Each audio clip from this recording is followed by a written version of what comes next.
Тези истории понякога започват с спомени за щастливо детство на село. Поляната пред бабината къща, двора с многото цветя, просто едно безшеметно време. Сутрин се събуждаш, закуската ти е готова, след това хукваш нагоре-надолу по улиците. Братовчеди също прибрали се за лятната ваканция, примерно 2 пресечки по-надолу. Голямо тичане беше и славно време.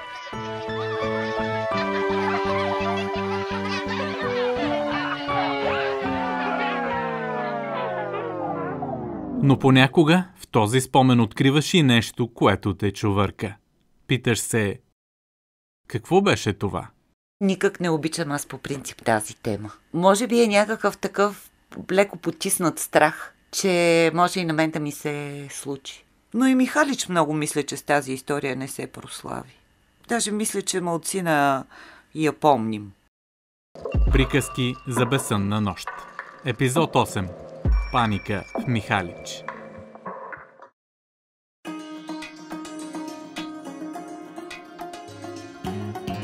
Михалич, община Вълчи дол, Варненско. За тези, които не знаят нищо за селото, ето малко информация.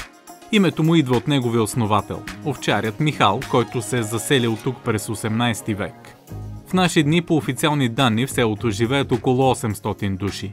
Имат поща, училище, читалище, разбира се и хранителни магазини. Нищо по-различно от много други български села.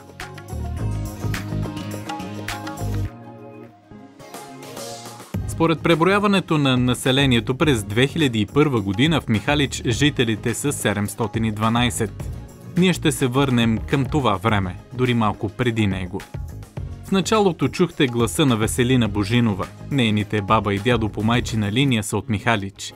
Затова и Веселина е прекарвала много време там. Нейните спомени за необичайни случки в селото ме провокираха да потърся повече информация за тях.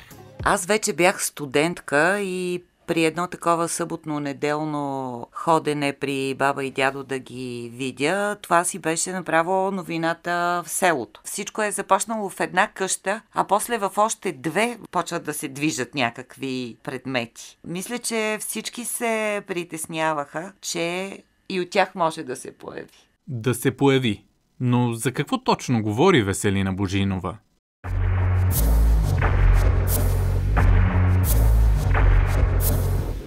Време е да разкрием историята, разбунила духовете, буквално и преносно, в село Михалич.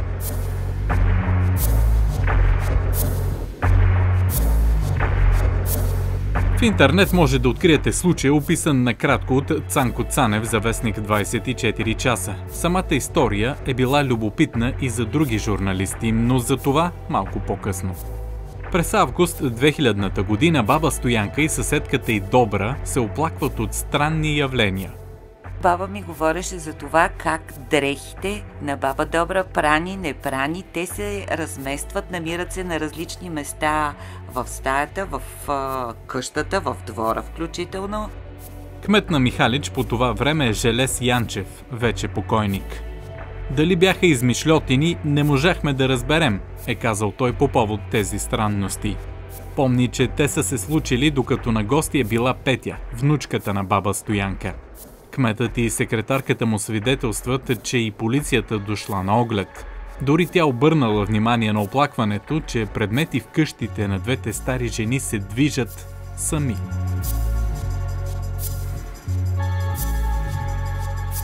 Над 20 години след тази суматоха, смутила наглед монотонното всекидневие на хората в Михалич, ето ме в самото село. Целта ми е да открия следи от случилото се преди 2 десетилетия в спомени на хората. Желанието ми е да разговарям с съпругата на тогавашния кмет. Първият човек, когото виждам, е една жена, която нещо си работи в градината. Къде живее съпругата на Желес Янчев, питам. Бил ви е кмет. Аз съм, казва. Защо ли не се изненадвам?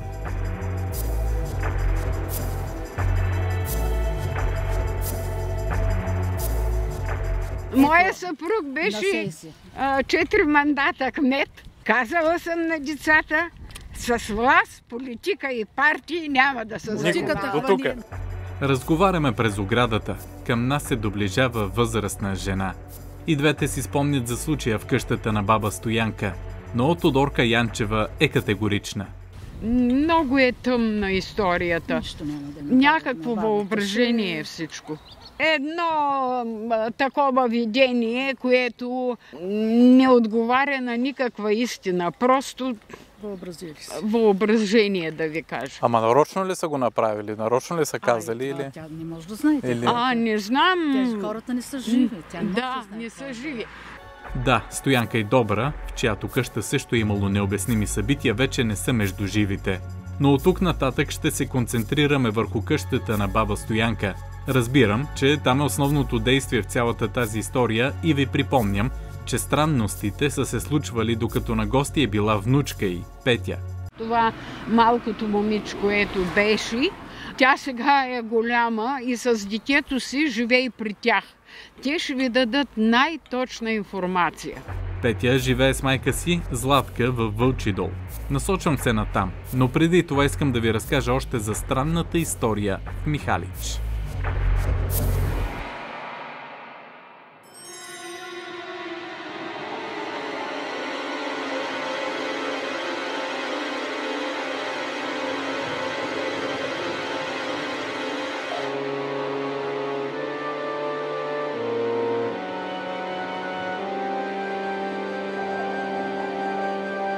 До сега говорихме само това как различни предмети необяснимо сменят местата си.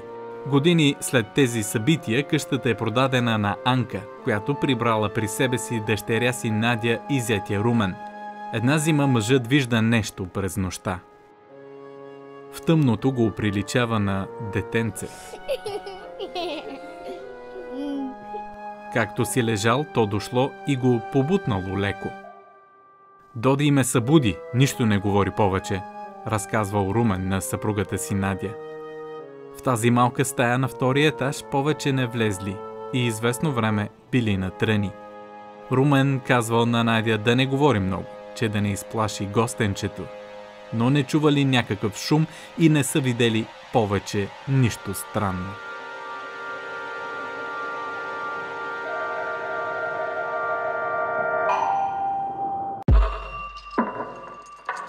Приказката продължава след секунди. Напомням ви да се абонирате за нашия канал в YouTube, да харесате страницата ни във Facebook и да ни слушате в Spotify. А защо не и трите? А в коментар може да си кажете мнението за видеото или да ни предложите друга интересна история, по която да работим.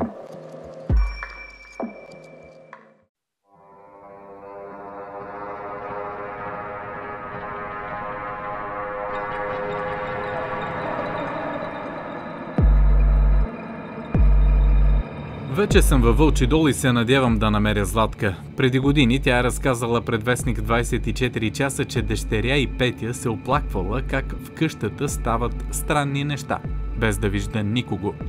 В спомените на Златка е разказ на майка и Стоянка, която докато чепкала вълна пред къщата, отгоре почнали да падат камъни. Възрастната жена се изплашила, но не видяла кой ги хвърля и въобще откъде са се взели. Опитах се да говоря с Златка и Петя. Намерих дума им, но за съжаление и напълно разбираемо, не им се говори особено за онези странни неща. Помолиха ме да не ги притеснявам. Петя е с малко дете и предпочита то да не разбира за някогашните й страхове. Уважих желанието им и си спомних за още нещо, което ми каза Тодорка Янчева. Този, който писа на времето тази версия, беше Ванилин Гавраилов. Той се пенсионира. Беше редактор на местния вестник на отдавна. Той я пусна историята, така ли? Той Ванилин се казва, когото и да попитате. Всички го знаят. Ванилин Гавраилов. Оставам с впечатлението, че наистина когото и да попитате във Вълчи дол, най-вероятно ще ви опъти дори до входната му врата. Гавраилов е уважаван журналист, работил за вестник Народно дело и Радио Варна. Дълги години е главен редактор на вълчидолския вестник Екип 2000. Съгласява се да говорим, но когато стигам до спомените му за случая в Михалич, настроението му се променя. Обадиха ми се от Народно дело или от Радио Варна, или не си спомням. Имат ми телефона и тогава така. Ходих, гледах, какво да видя. Оглеждах се за някой полтергайст и като ни го видях, се прибрах.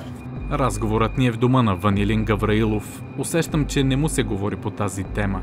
Същото чувство имах, когато бях при Златка и дъщеря и Петя. И за тях това е неприятен спомен. С Ванилин Гавраилов успях да поговоря повече, дори ми спомена за друг предполагаем, свръхестествен случай, който е запомнил. Имаше един случай с една Мария от Искър. Някой пише с кръв по гърдите на Мария. Тя се събужда и гледа гърдите и написано с кръв. Така и не можах да разбера какво е това, нали, но от народно дело ми се обадиха да отида да видя, да проверя случая. Каквото видях, това казах. Какво беше това? И до ден днешен аз не мога да си го обясня. Село Искър е много близо до Вълчи дол. Явно на района не са му чужди подобни случаи. Връщам се отново към написаното преди години във вестник 24 часа за случая в Михалич. Златка е ходила при ясновидец. Той е казал, че къщата е била посетена от полтергайст и им заръчал да осветят икона на Света Богородица. Семейството сложило иконата в стаята на Стоянка и странните явления, поне при тях, спрели. Години по-късно е случаят с Румен, който твърди, че е видял малко дете в същата тази стая.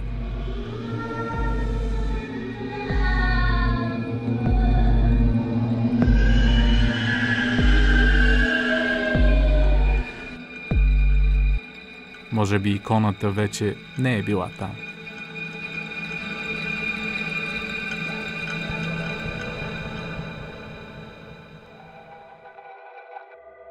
Обратно в село Михалич. Тук съм, за да потърся още хора, които помнят слуховете за полтергайст в онези години. Радка Христова е сред тях. Чувахме, че излязан някой, дрехите е прибрал от телта, обувките там върху къщата, какво било, не знам.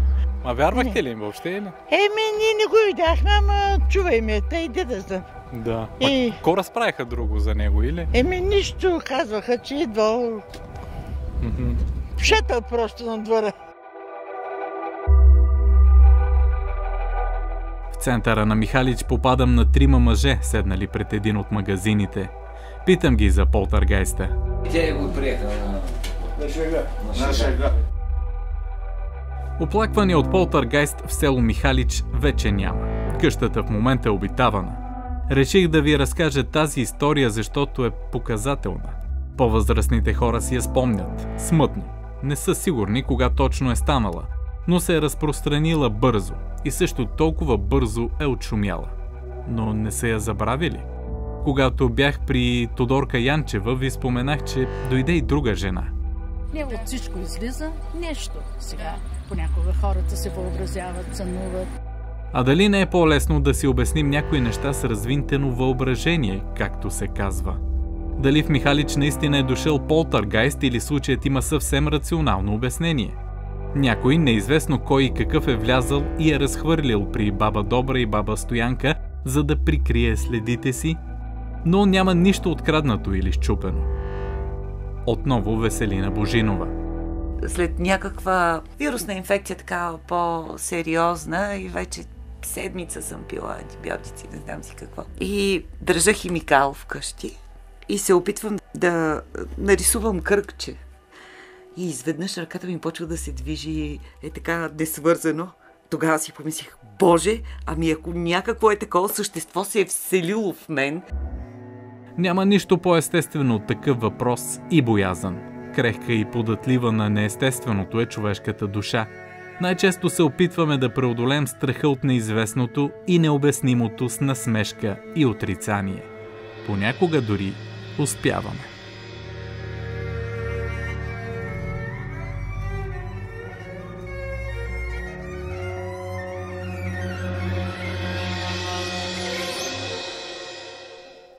Лека нощ и сладки сънища!